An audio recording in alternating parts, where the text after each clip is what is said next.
All right, welcome back. We are here for week one's tape review, offensive line review. We got to come up, Kyle, with a really slick name for this. I don't know what it is. We'll figure it out. We're open to user suggestions, trying to figure out where we're going with the name of this segment. But we're going to look at the play from the big guys up front who played pretty dang well in week one, as collectively did the offense. Just came up a little bit short. This is a full disclaimer. I am in a hotel room. This is not going to be a perfect segment. As you can see on the left side of your video screen, I have no way of having a second monitor, so I can't screen cap a monitor and make it look pretty. I have this pen that's there, so if we want to draw, we can do that, but all my doc stuff is there, so don't be too distracted by that. I think we can get the major gist of apart here to you to understand. I think it'll still be good. This is a whale of a game, Kyle. I'm sure you watched it live, man, and you sent me some great stuff. You ready to roll? I am, absolutely. It was a great game. A lot of fun to watch. It was a fantastic game. Now, again, we're going to go through timestamps on this. It's not going to be perfect. We're going to jump around a little bit. I'm not going to always be able to show you the scoreboard, but we'll get the plays right when the plays come. So we are going to start. This is a first quarter drive. I believe it to be the first drive of the game. If not, it's the second drive. Okay, we're going to look at a pass concept from split back. You have 12 personnel. You got Chubb, you got Vujanovic, and a three-step quarterback drop. And I think you're going to highlight the right guard here, Kyle. Am I right? Absolutely. Watching Teller here, he has to take away that inside gap. As we let this roll, you'll see that the left side, including the center, is sliding to the left. So which means the left tackle really has the outside gap. Left guard has the B gap, or the gap between him and the tackle, and then the center has the A gap. And so, right, exactly. And so the right guard's got to get inside as the D tackle is there. So Teller does a good job of getting inside. As he does that, ends up lunging just a little bit, and the defensive tackle puts a spin on him right there. And you can see the lunge. The recovery, though, is unbelievable. And I think this highlights for me how gifted offensive linemen at the professional level are. That is not something that you can tell people to do or to emulate. That is something that is natural, that reacts in order to get that done. Highly it's an impressive. Insane play, Kyle. To meet a spin move with a spin move. Have you ever seen anything like this? I've seen Kelsey do it with Philadelphia.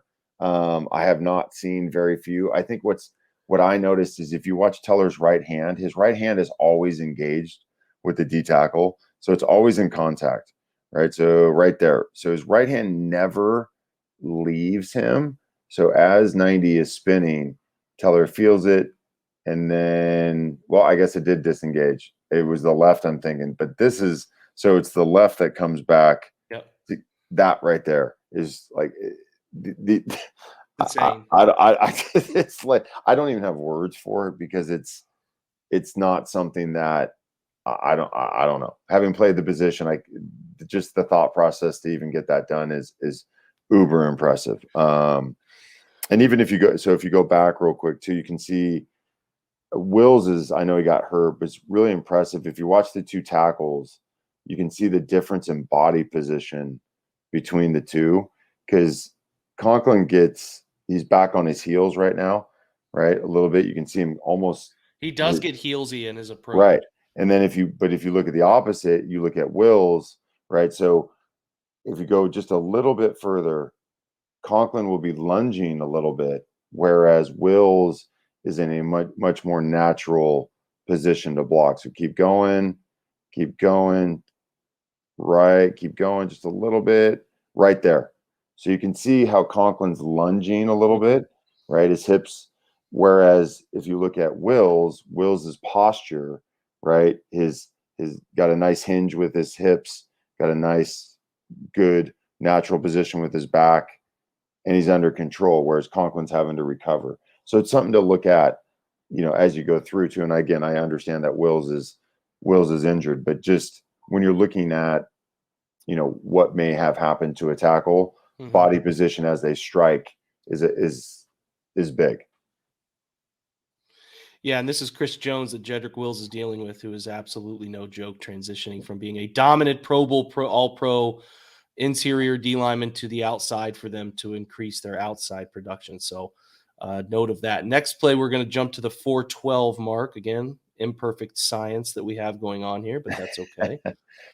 All right. This is, this is a really great play. As you see it, all 5 offensive linemen really are covered, right? So if you go back just from the start, even though if you look at 97 over Wills, he's in a 4-eye, but all 5 guys are really covered, right? There's 5 D linemen or edge guys to block. If you watch Bitonio, so there's a down guy, and yet neither him nor Wills looks at him. So there's something going on that they knew, scouting report, that because he ends up dropping. But if you watch the two, the left side, they don't even really pay attention to him. That is amazing, right? Wills looks at him a little bit, right? Like Wills is looking at him right there, right off the snap. Yeah, right. But quickly diagnoses that he's not rushing. Like, look how quick he processes that. Bentonio, this is impressive because he cuts off the A gap, right? That inside gap, because that's where 53 Hitchens is trying to go. He cuts that all the way off and forces 53 to get back into go into the C gap, which is not where he wants. So Bentonio dictated, where the defensive backer goes, which is what you really want. And then you have a nice double team because they're fanning to the right? They're sliding. It's a half man slide to the right. Yeah. So Teller does a good job sticking that drag hand in there. Now, this is something that, again, I noticed from Conklin. He gets not a good spot right there, Kyle. And first of all, the play by 99, that's explosive. But it's something I've noticed with Conklin just a little bit. He gets, as we noted on the last play, right, gets on those heels a little bit, right? He's not anchored.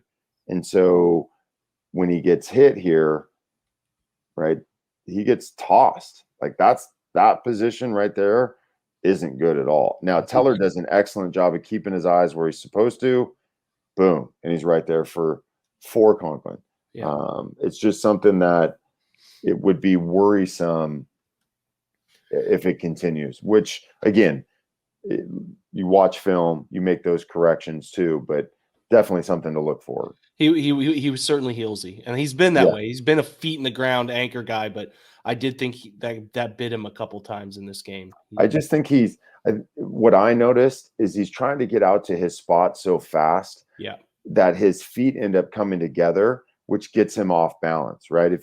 I think sometimes he should take 2 sets instead of one big long set. That makes sense. And then he would be in a better position to anchor and do the things that, that he has shown proficiency at. Dig that for sure. It would help him to feel less like he needs to be working back. Yeah, I just think you're trying to get out too fast. You do.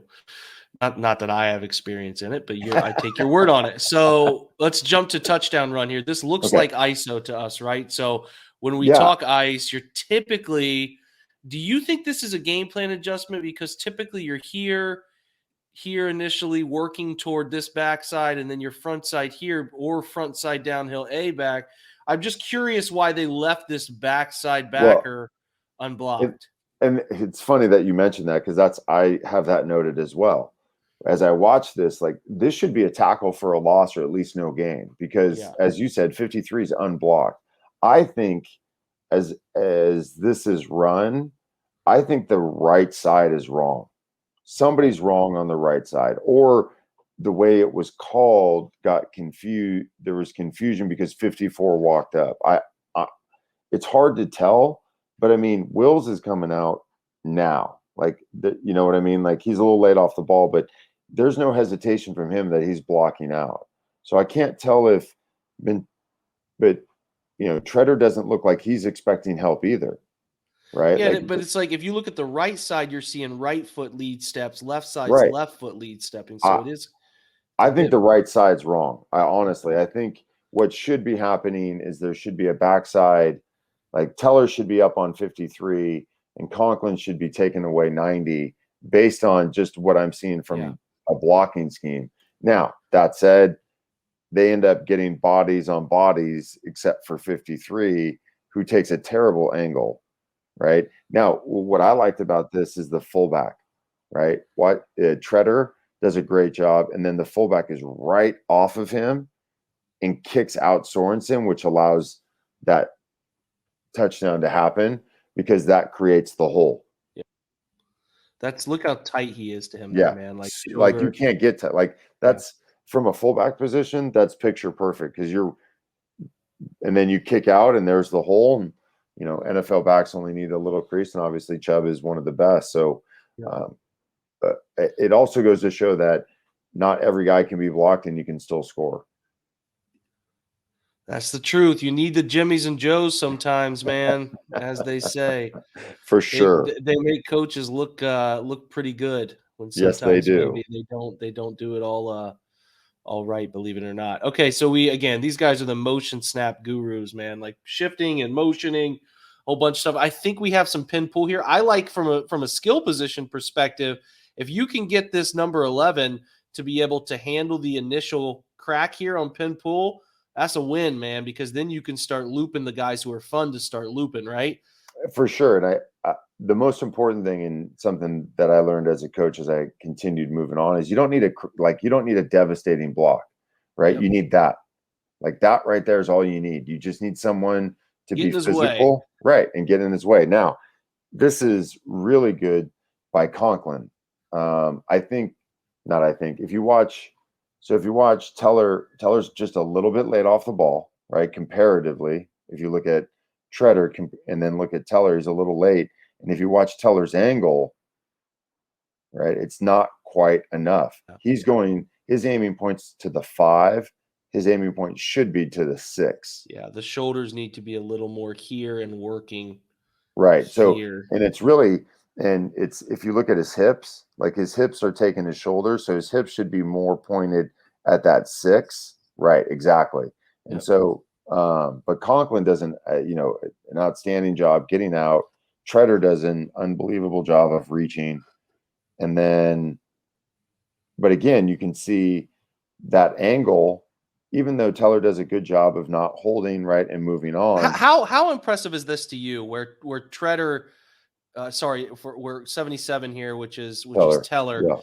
He obviously feels okay. I took a bad angle mid play. The thought process is so fast. Yeah. He's definitely thinking, okay, this jet motion influence is going to help 56 cheat, which it does its job, right? Shifts the linebackers over to create better downfield angles.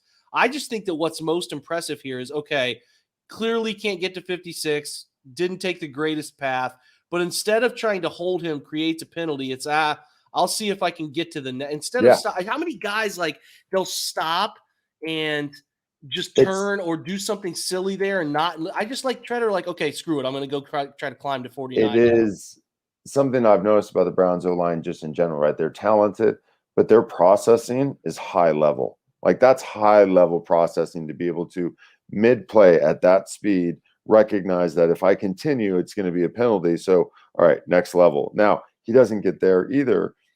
But the process is good though, right? Exactly. And it gives him information. Okay, that wasn't the best angle. So now instead of getting a penalty to try to make up for that mistake, you just learn from it and go to the next play. And he attempted to do what you need, which is get another block. And it's great because 27 and 24 can turn a hit at 3 yards into a fall forward 6, and you don't need to go back 10 yards in that scenario. So not a perfect rep. You're not going to put that on Wyatt Teller's highlight reel, but I think the little things we don't notice there are the ways that you avoid penalties and play disciplined football. I'm sure Callahan's stressing that. That's disciplined football. Yeah, it's not a perfect rep by any stretch, right? It's not teach tape, but it is a teach tape in terms of understanding your situation and moving on and getting to another player and not giving up a rep. And it's also understanding that penalties typically holding or drive ending penalties. Yes. Right. Better to have a 2-yard gain where you didn't take the right angle than it's, 1st and 20 and you're out of the red zone. 100%. Talk about huge holes. I'm not certain I could have run this in the end zone, but I'm also not certain. So let's talk about the original process here, right? I think, okay, I would imagine if this is power, it's a hinge here, right? So this is counter to me, but you can tell me I'm an Right. idiot if you want to. So wouldn't counter be your kick down, kick down, Correct. kick down, kick out, and I think they pull the Correct. Y. Do they Y this thing and up and I'm through? pretty sure they come back with 30. They come A back with the 31. fullback. That's right. That's right. That's right. Uh, So you'll get Janovich right here off of this motion, and he's following around. correct. So what you Yep. should, so with that on the outside shoulder of the left guard, which is what we call a 3-tech, right? Yep. You're going to get a double team between Hubbard and him, and it's typically to the backside backer. So it'd be Hitchens all the way back to 53, right? Yeah, it's a Now, process of passing right, off here. exactly. So, and then you got Teller, who's going to kick out the end, the guy over the over Hubbard, right? So Teller's going to kick that guy out, and then the fullback's coming up for 56, right? That's how we draw it up, right? Right, That's exactly. how we draw it up. And But what sometimes the defense makes it easier. well, and so what a defensive end is taught is what's known as squeezing it. So as Yes. the tackle blocks down, the D end should squeeze it. The problem is the Chiefs D end doesn't get hands on; he just squeezes down. Right? You're supposed to get hands on and get extension and shuffle down. Well, what happens is he just rides Hubbard down. Turns the shoulders and takes himself out of the play. Right. And then Teller just, okay, great. Thank you. It just pins him. And the way this is blocked, actually, the way the Browns blocked it is it's straight down blocks. Bentonio goes for the backer. Hubbard's got the 3-tech, right? Tretter's got the block back. And because of how good Bentonio is, Hubbard's, does a great job. And then the end squeezing himself out of the play, it makes for a wide open lane where there's nobody for Chubb. Now, hear me out. This is what gets even more interesting, Kyle. This is just my thought process. Teams think the Browns are wide zone, wide zone, wide zone. They love to get lateral. Now, in this game, they ran 16 run concepts that were gapped to only 8 wide zone concepts, or any zone concept, but predominantly they run wide. So what gets really interesting is teams think that. And the Browns by the end of last year ran for more gap yards than they did zone yards. So if 56 sees two things, he sees 75 Bentonio out of his stance now. Boom. If I'm reading this key, which his eyes are, if you look at 56's eyes, I'm on guard. I can peripheral see this tackle right here doing the same steps they normally do. I see 24's first step coming this direction. Boom, triggering wide zone. Now the Browns say, let's get real fancy. Like we've talked about, we're going to counter off of it and we're going to loop and have an extra body. But he gets so far and 53 gets so far and 49 traveled over here with the motion that watch the influence that what the Browns' predominant schemes do to the second level, because Betonio's like, yeah, I probably am trying to get to 53, but what the hell, 56 is going over so fast. I just might as well take him. Look at the linebacker influence. It's just so beautiful.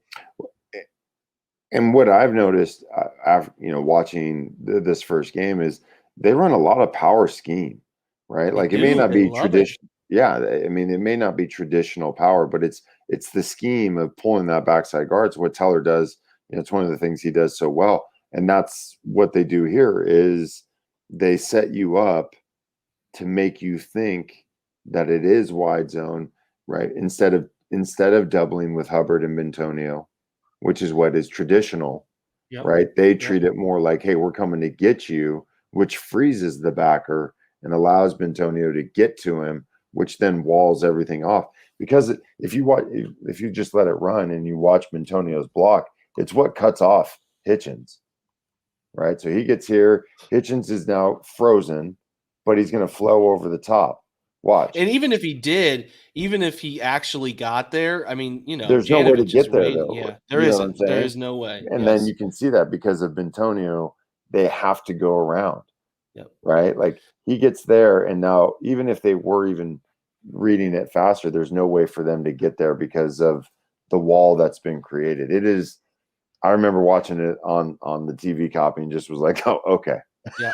And here's the wide view, and this is what even makes it better. I want to show this so everybody can see the movement and you missed pre-snap. They actually shifted Hooper over first.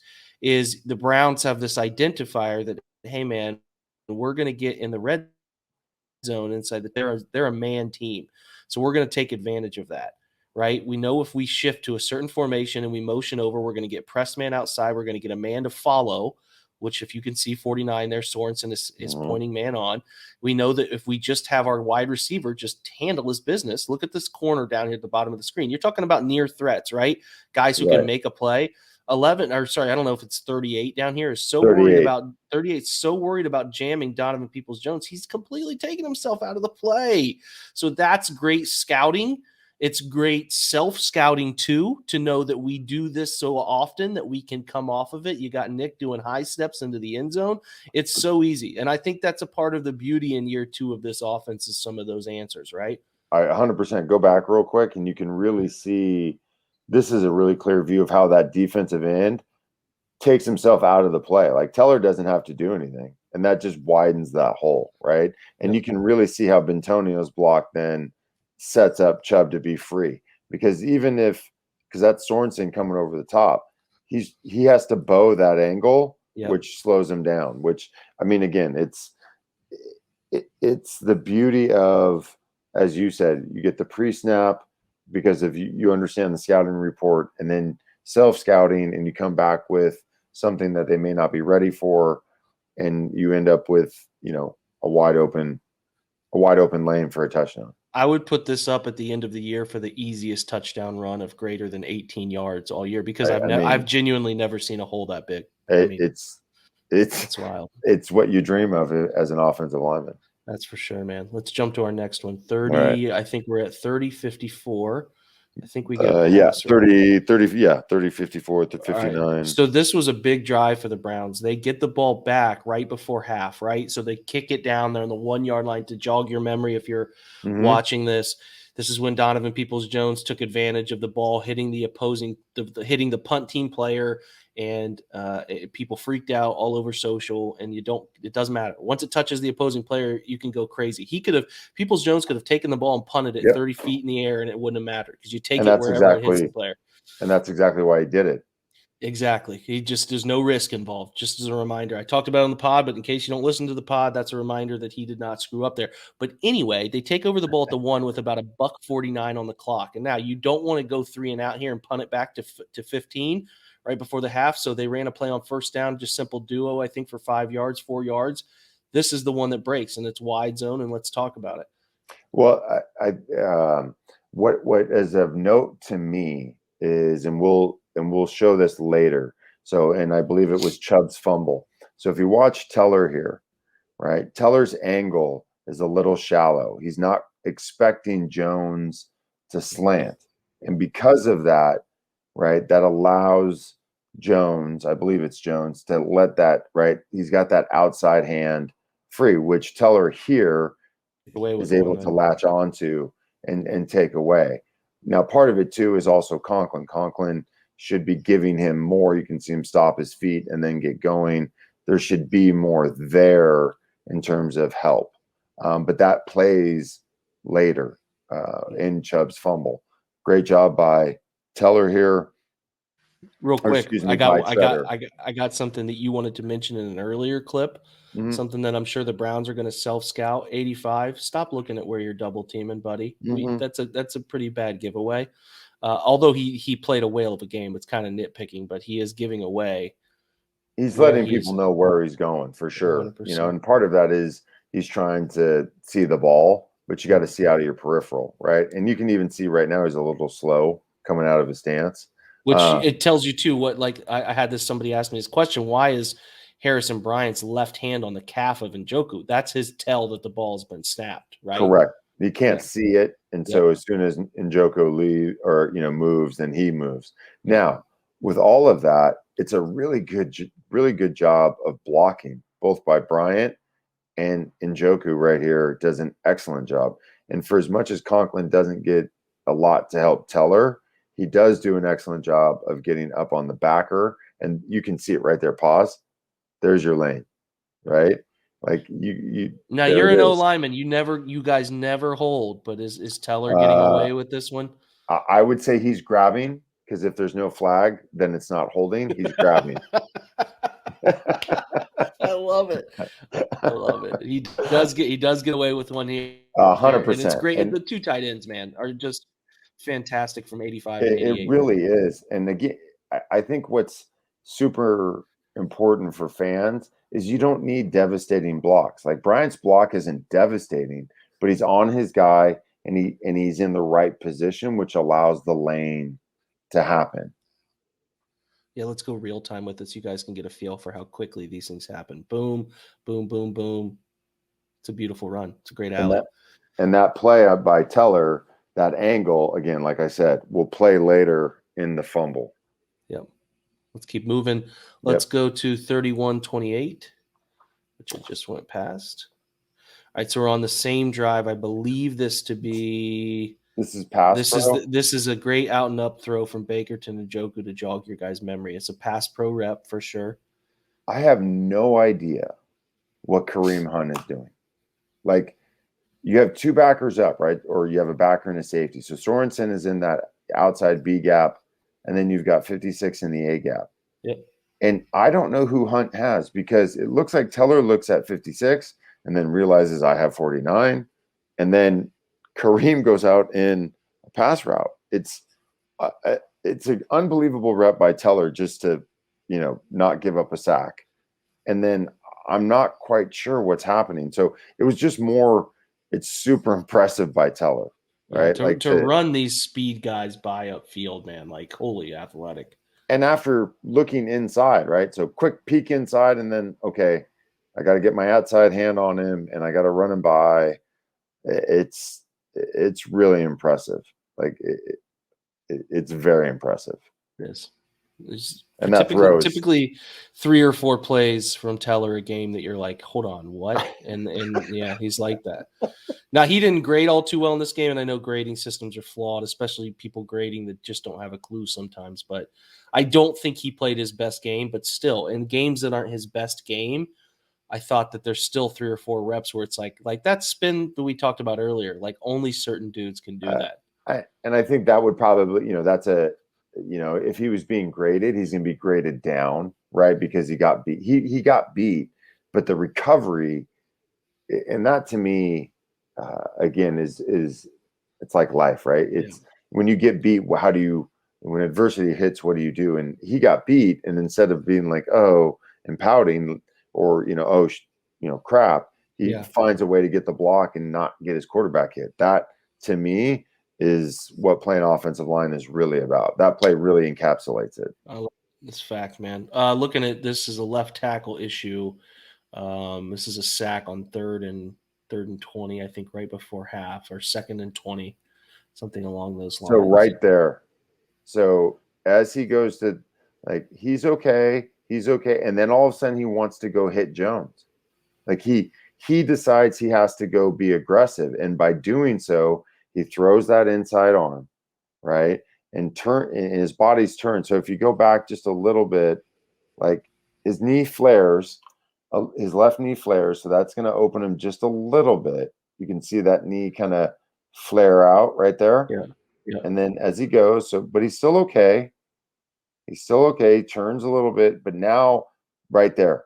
Now I'm going to go hit him. I'm off balance. My feet are together. I miss. And now I'm beat inside for no reason. There was no reason to go do that. He was fine. It's this, it's being over aggressive when you don't need to be. He was okay. And then right there, he decided I needed to go hit him. Yeah. And that got him in trouble. And then all of a sudden, that's all a guy like Chris Jones needs, right? Yeah, you make one little mistake and now you're beat. And now it's a sack. Yep, let's keep going. 42-29. Sometimes I have nothing to add when you perfectly sum it up, which is why you're here, brother. 42-29 is the next one, folks. Righty. This is a pin pull concept here, right? Yes. All right, so we're going to see 40 pin. Yes. This was a great pull. This was a great pull, I think, if I recall, by Hubbard. He did a really good job of getting out and finishing. Oh, this was, again, so we talk about those plays that Teller has, right? So let's start with Teller. So if you watch him, he's looking to backside. He's trying to get to that backer, right? That's his goal. So now if you go back, Tretter's He's not block, even a puller. He turns or himself sorry, into a puller.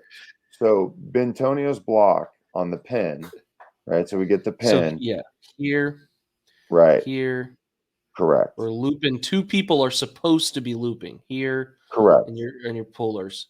Now, what's amazing is that Teller, as he's working down the line, Yes. morphs himself into a third pin puller. Well, and that's right. His job is to get to 53, but realizes, so he's going. This is like this level of processing again. So he sees it. Okay, well, Bentonio's got his block, but now I'm cut off. Well, what do I do? He's got two hands on people right now. He knows he's helping his backside tackle. He knows he's trying to secure the inside because he doesn't want Batonio initially beat on the inside. Now, a little bit of it is that backside. What is that? The three. The three kind of pushes him into it. So maybe I'm giving him a bit too much credit, but he's got the hands where they need to be. And then it's like, oh, I can't go upfield. Right. What can I do? Right. I can't go upfield. Oh, okay. I'll just go around him. Oh, okay. Sure. Insane. He's so good. I mean, and the other part of it is Conklin's block is so good too, because he does such a good job of getting on the run to cut that off, like right there, like to get there. It's not easy. No. Right. But the like I can't even express. It's like the 360, like, or the 180 that Teller. This is like next level. It's all pro stuff. I mean, it's literally some of the best at your position type of stuff. Yeah, 100%. It's insane. 100%. Looking at the neck, this is unfortunately the fumble, but I know you got something you want to talk about. Well, this goes back to the end of the half, right? And we saw that run by Kareem where he had the nice run and Njoku and Bryant. So it's had the nice blocks. It's the same play, but his angle, if you remember, he kind of got away with a hold, right? And so if you watch his angle here, it's a little shallow based on where as I always told my guys, what's the worst thing that can happen? You have to anticipate the worst thing. And it's always a defensive lineman spiking inside, which is what this defensive end does, right? He goes from Conklin's outside and he's going to spike into that B gap. Well, Teller, you can even see he's not even looking. Right. Look at his, what I'm amazed with, Kyle. I got to throw an anecdote at you real quick. Yeah. Is you would think these guys who are they're big fellas. They're all over 3 bills, which is not easy movement skills. And what's amazing is you would think that they would be taught, if you're going to run wide zone and we want you on this course, we want you big stepping. I'm pretty amazed at how controlled their first 2 steps are out of their stance. Actually, and everybody's in unison. Well, and it's interesting because you don't want that. You don't want a big step. So think about it. Yeah, I know. That's what I like. Right. Your normal thought is, God, if I got to get there, I got to get a great first step out of my stance. But they're so controlled. Well, really what you want is that drive. So stop right there. So keep going, pause. So exactly what you're seeing is that look foot, at the hat level too, right. Man. Does this make you tear? Does it make you tear up a little bit? Always makes me very excited. So you can see, like particularly Teller and Bentonio, you can see that foot underneath their hip, which allows them to explode through. Now Teller, as you can see, his helmet stripe is looking at 53, and he's not looking at the D tackle, right? And all of a sudden, that D tackle hits him, and if you keep running it because he's not anticipating and not ready for it, that's the D tackle right there that got his hand on the football. So something we saw way back right at the end of the first half where you ended up with a good run, even though Teller, may have got away with a hold, but his angle comes back to bite him at near the end of the game because he takes the same angle, not being able to cut that guy off. And then that guy gets his hand on the football, right? So it's something we always said too, and what I was told when I played, ball security is not just the running back. It's the offensive lineman. It's everybody's job. Well, I'll say this. I've seen this play 20 times, and not to do the whole I'm correcting you thing, but what I'll say is Thornhill's helmet 22 back here is who's actually springs it. But you're right on that. Who trips Nick up? who grabs his feet Oh, that okay. makes Nick put his head down. So what happens, though, you're right, though, he is the guy who ends up making the Okay. decision play, because what I happens is gotcha. he's the one. So watch Nick. He gets his Yeah. feet, so Nick is falling down. Now Nick thinks, okay, I only have one guy around me. I can feel this guy here. He doesn't know this guy's coming, I got you. right? He doesn't see him coming. Thornhill puts his helmet on the ball, which is what I squirts it gotcha. out. But what Okay. you're saying is still right. Like, he's the guy who Right. makes the play, because 97 is the guy who makes him stumble with his feet and his head goes down. You Right. see how So his if you head go, varies? yeah, for sure, 100%. Because if you go back just a little bit right there. So if Teller cuts off that, you see that lane, right, where it's going to be just Chubb and Thornhill. And you're right, Thornhill is the one. I see that now where, he cuts, he causes the fumble.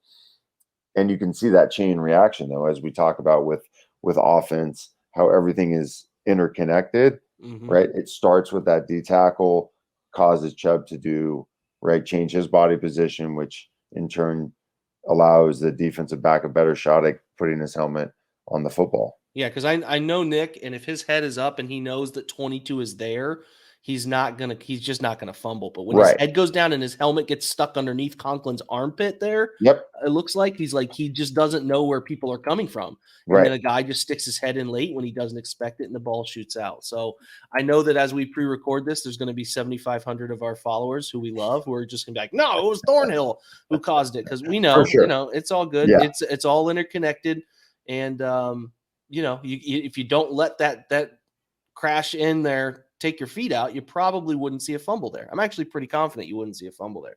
It would definitely change his body position, which is right. Everything again, like you said, it's interconnected, and that's why your body position is so important when you play and on particular plays. 100%. Let's look at this one. This is is this my triple pull GT with a wide receiver pull? I love it. I love this play. I'm sure Jarvis doesn't love it, but that's okay. Get your butt out there and block. Yeah, man. Talk to me about this. Was there a name for this before GT counter started being set? Was there like a popular name? Or am I losing my mind? No, I mean, we just called it counter. Do you guys call the 2-guard pull? Did people call that crossbuck, where you would 2-guard pull, or am I again losing my mind? I never ran a 2-guard pull, so I'm sure some people do. Like, I know that they pull the front side guard and they'll pull treader, and we used to call that horn.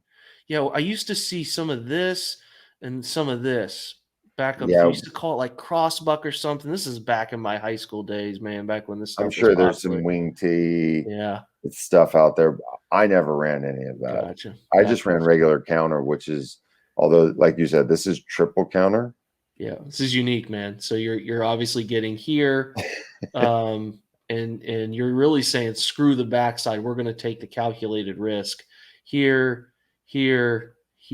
and let's roll front side, man. You're going to get downs, and I think they probably try to reach here. They try to reach here. They're probably working to the backside backer. Yeah, they're going to probably double team with the right guard and right tackle, or left guard and left tackle. Yeah, they actually say screw it with 95. They just say, hey, 95's got to chase 24 down, and he's not going to get through that. Which is wild. Let's watch it from the wide real quick, because you'll see how 95 and Jarvis has to work around it, right? Like 95 is going to follow it. He's going to squeeze. Yeah. So, and I'm talking 95 is right here, guys. This Chris Jones right here. So Jarvis's duty, and I think that's Conklin too, is to work around that muck, right? Get through the muck. Jarvis.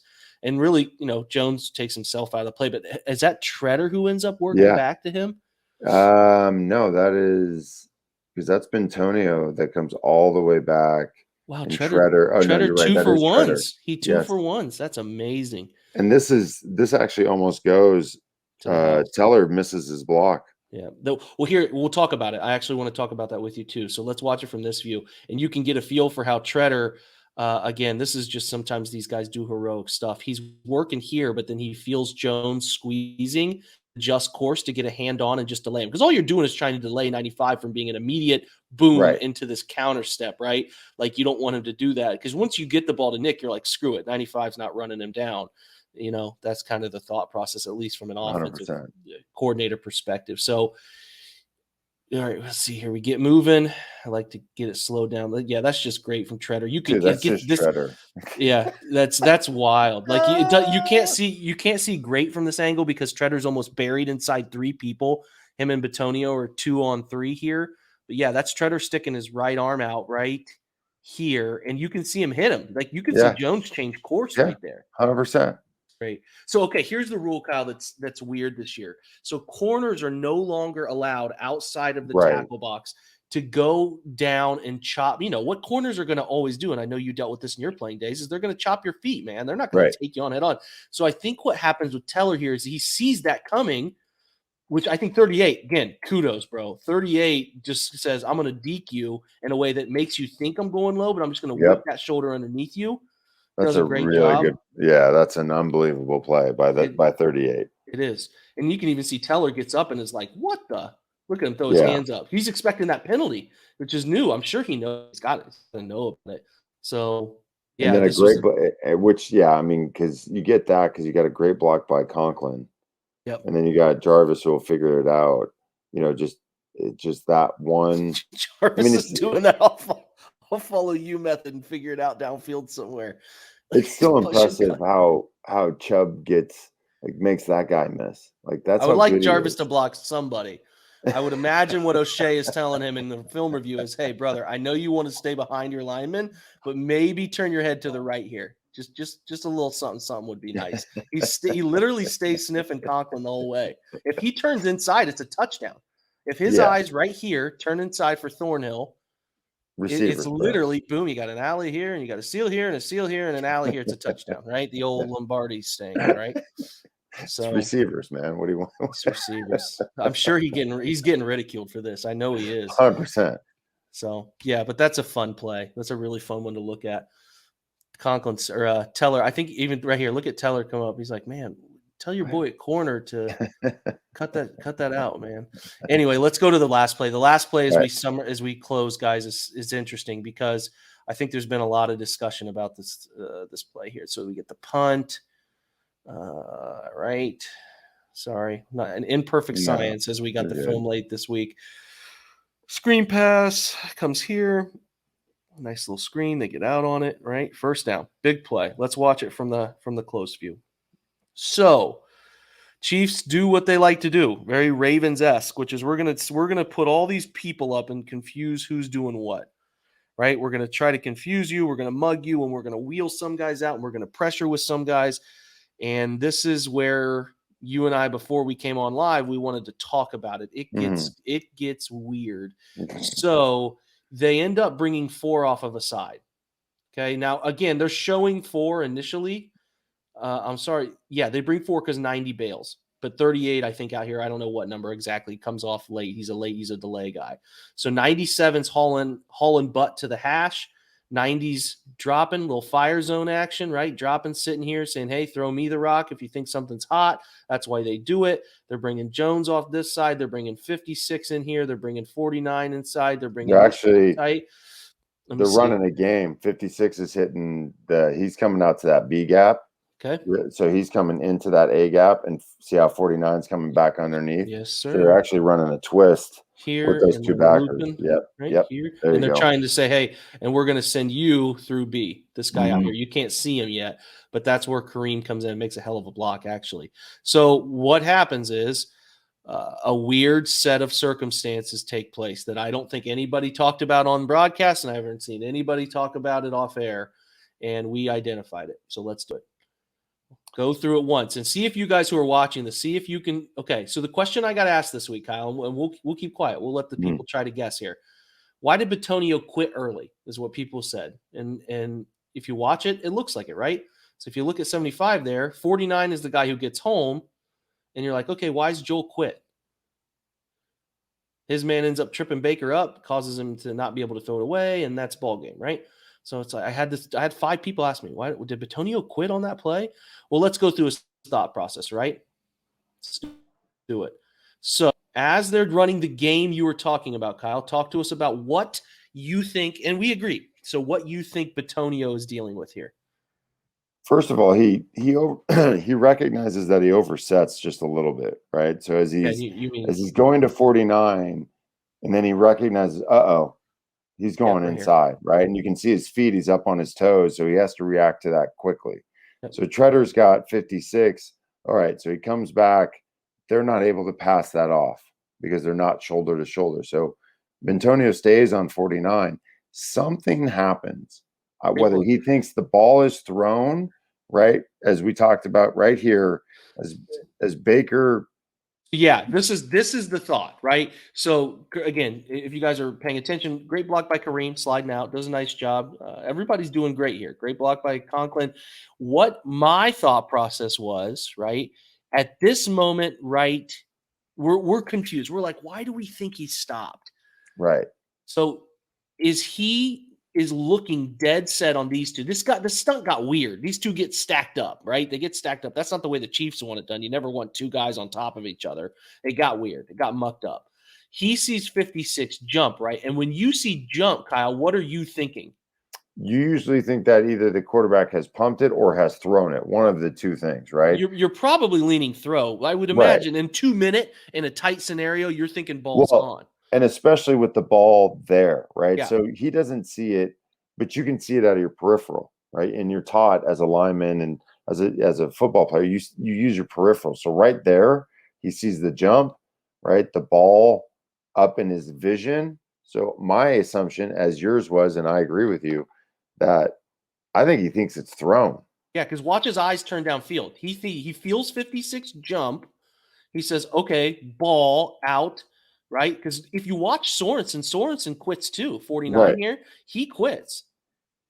Just kind of stops and it's like, Yeah. oh no, the ball. And then he recognizes right at the very last moment Yep. as 49 Sorensen recognizes, oh wait, no, he has the ball. Yep. So I'm with you. I think both of them thought he threw it. Yep. And that's why Bitonio right here, easy tell to me. Like he's looking downfield. He thinks the rock is out. It's over. 49 then recognizes. And Joel just can't. You can't recognize because your eyes, you feel it's just a feel thing. Like, okay, guy jumped. The 49's bailed. It's a ball's out. Like the ball is gone. Where is it downfield? He's looking for the ball right here downfield. Can't find it. He does realize it's just a split second too late. I can tell you 100% of times 100%. There have been times where Plummer pump faked and I thought he threw it and I stopped and I did exactly what Joel 100%. I've done that where it's like, oh, the ball. Oh no, he didn't throw it. Oh, okay, great. It's I would say that's an extremely challenging thing for offensive linemen, and you would probably agree. 100% because you're trying to, you're trying to do both. You want to be able to get downfield and help him out, and it does, quote unquote, right, look like he quit, but that's why film is so important because you can you see those things that he thinks it's thrown. Yeah, it's just an innocuous thing, man. He thinks it's out. He's passed off the stunt. They picked it up. Those two are not pressuring his quarterback. And you can see Joel's oh shit moment. Watch, it comes here, right here. His arms go up. Yeah. Oh shit. He knows it, right? Yep. Now the oh shit moment here turned into an interception. It's just football is a weird set of circumstances that happen. You got 22 people that want every inch of territory, and it just sometimes doesn't break your way. And it didn't break the Browns' way here. And a weird thing happened, and that sucks. It's one of the sucks. It's one of the negatives of having a quarterback like Baker. Same thing as like a Jake Plummer, as a guy who can make plays with their feet and scramble and do those things. Is they make great plays, but at sometimes too, you think they've done that, and that hasn't really happened, and so it can be flustering. But obviously, Bentonio is not a guy who's going to just quit on a play. Anyway, I overall, I thought the offensive line played really well, and there's still a lot of room for them to get even better. So that's really encouraging. Yeah, not flawless by any means, but again, they were on the cusp of seriously important plays to beat a team that they can beat to go to the Super Bowl. They're right where they need to be, and the Chiefs aren't getting that much better. I know they can get back 32 in their secondary, who's a big part of things, but Frank Clark's not going to change outcomes, and I think the Browns, granted they stay healthy, we know Jed went down, but granted they stay healthy, will swing this whole thing. And if they stay healthy, I think they got a real shot. So Kyle, this is a blast, man. I think we Appreciate always it. talk about going 20 minutes. We're probably an hour in, but this is so good. It's great stuff. And listen, we'll do it every week. I don't care how long it goes. We'll do it. We'll do it every week. And hopefully you guys enjoy it like you did last week. So Kyle, I appreciate you big time, man. Thank you. Appreciate it. Had a great time. Always.